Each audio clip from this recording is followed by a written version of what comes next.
Aye, aye, looking for news. Oh, what's that? The Apple Watch Series 8. Oh my goodness. I bet that's what the pirates, they went OMG when they saw that loot. So what are you waiting for? If you're excited for today's video, drop a like down below. It seriously helps me and the channel out. And click that subscribe button and turn on the bell for notifications so that you never miss a beat.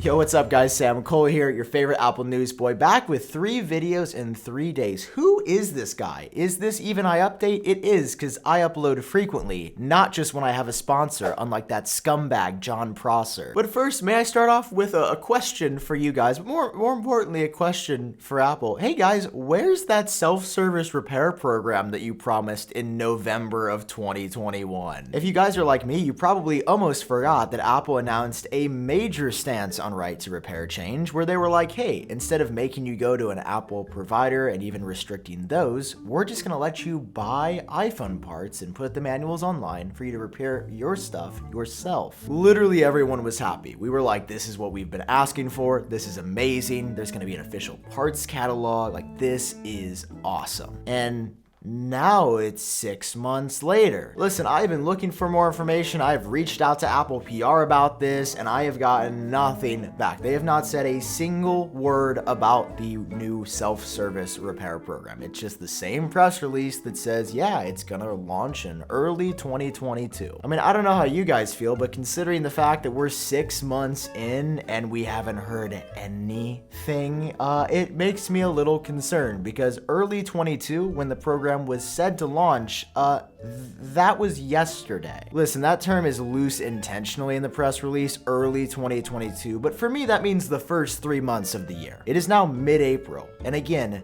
nothing. Anyway, I'll keep you guys updated, but I haven't seen anybody else talking about this, and this is one of the biggest things that I was excited for this year. Like, I have an iPhone 12 Pro with a broken screen, my little screen's broke. I have an iPhone 12 Pro with a broken screen that I've just been waiting to repair, and I'm excited to repair it through this program. It just hasn't happened yet. Next up, moving on to the Apple Watch Series 8. Man, I am probably gonna have a hernia during this episode. I think I'm gonna lose it. If I don't walk out, this is gonna be a solid video, because we have heard, finally, about the flagship feature for the Apple Watch Series 8. See, there's been rumors for months that Apple's gonna be doing 3 sizes this year, and even 3 watches and variations, just like they do with the iPhone. There's gonna be an Apple Watch SE, a regular Apple Watch Series 8, but then also an Apple Watch Pro of sorts, an Explorer edition that likely looks like this. You guys remember these renders from John Prosser? Remember when that guy that you talked about at the beginning of the video, remember when he said the Series 7 was gonna look like this, and then it was more rounded than ever before? Well, apparently things leak early, and it's now looking like the flat edge model is happening. It's going to be rugged. It was probably just leaked a year early, and that's how Apple will differentiate that Apple Watch for the other models, and of course, it'll be more expensive. But that doesn't answer the question. Like, design changes aside, because 2 of the other watches aren't going to change aesthetically,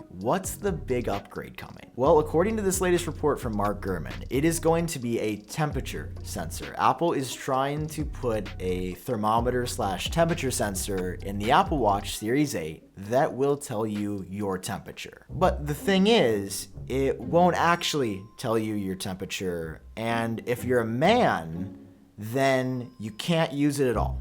I'm sorry. Like, I won't be able to use the headline feature of the Apple Watch Series 8. Just to illustrate this in a scenario, imagine you grab a thermometer and you put it in your mouth and you're like, I wonder what my temperature is. But instead of your temperature reading, it just said, hey, if you have sex tonight, you're probably gonna get pregnant. That's what your body temperature suggests. And you're like, man, that's cool, but I just wanna know my temperature. And then you look back at the thermometer and it's like, nope, that's all we can tell you. We can just tell you that your fertility cycle is going as planned, and these are the days you're most likely to be most fertile. And again, you're like, yeah, this is sick. I just would love to read the temperature. Like, you obviously know my body temperature if you're telling me this, so why not just tell me my body temperature?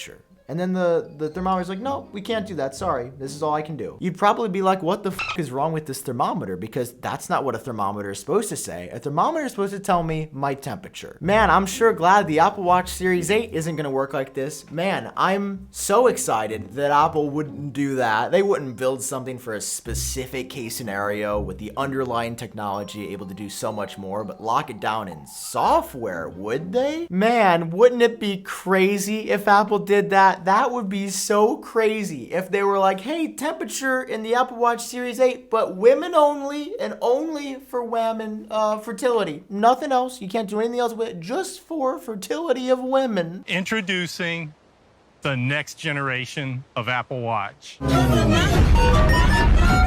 I'm out, and my phone just shattered. I don't care. I'm done. I can't do Apple News anymore. I signed up for a good time, not a long time. Just, I want an Apple Watch that's real. Dude, this is a real thing. This is the report. It literally says that Apple is going to put a thermometer in the watch, and then the only thing you'll be able to do with it is, as a woman, it'll tell you your fertility cycle because your body temperature changes with that. And listen, to be crystal clear, that is sick. Women have been historically and currently underrepresented in a lot of areas, especially in technology. A lot of things are not built for them. It's built with men in mind. So I think that this is amazing. Like, all joking aside, this is a sick use of the thermometer. My problem comes with the fact that Apple will know the temperature data to send women those notifications, but they won't tell you the exact temperature. The line is right here. Just like with other features, Apple is very broad. They will not allow you to see the exact specific data. This, though, is apparently just for this year, and the Apple Watch Series 8, apparently a future Apple Watch will be able to tell you if you have a fever down the line, but again, it's not going to tell you the exact measurement. It'll just be like every other feature for health in the Apple Watch, where rather than telling you the specifics, it's just like, hey, you might want to check on this. Which I get why Apple does that, but to market it as a serious health device, it's starting to break down very quickly. Luckily though, I did want to end on a good note here that watchOS 9 is sounding amazing. This is going to be for all Apple Watches, including the Apple Watch Series 8. And there's some really dope features coming this year, including low power mode. Apple's bringing a true low power mode to the watch. You might know that there is that power reserve mode when your watch gets super low on battery, where it just shows the time, or if you really want to conserve the battery, you can do that, but you can't actually use the watch. This is going to be a lower power mode like on the iPhone, where you can still use the phone just with reduced performance to save battery. Next up, Apple's going to be refreshing a lot of the watch faces. We don't have any detail on that. I don't know if that means new features, new look. We don't know. It just says a lot of the watch faces are going to be refreshed. There are also going to be some new pre-selectable workouts. Fingers crossed for that Frisbee workout. So when I'm saucing my disc, I can track it intuitively, and there will be some additional metrics that you can view while you're working out too. And also on the Apple Watch Series 4 or newer that has the ECG functionality, Apple is doing a major upgrade here where they're going to be able to tell you like how long and how often you're in burden, which if you have atrial fibrillation is how often your heart is in that not good pattern. Also, I'm sure this is just a taste and there's going to be some other things for watchOS 9, but historically the updates are not like feature packed from end to end, but already just a low power mode will make watchOS 9 worth it for me. I think that's a really good feature. So this video was a lot. We covered a lot of ground in this video, and I want to hear your thoughts about everything down below in the comments. All right, thanks for watching, guys. Love you so much. I'll see you next time.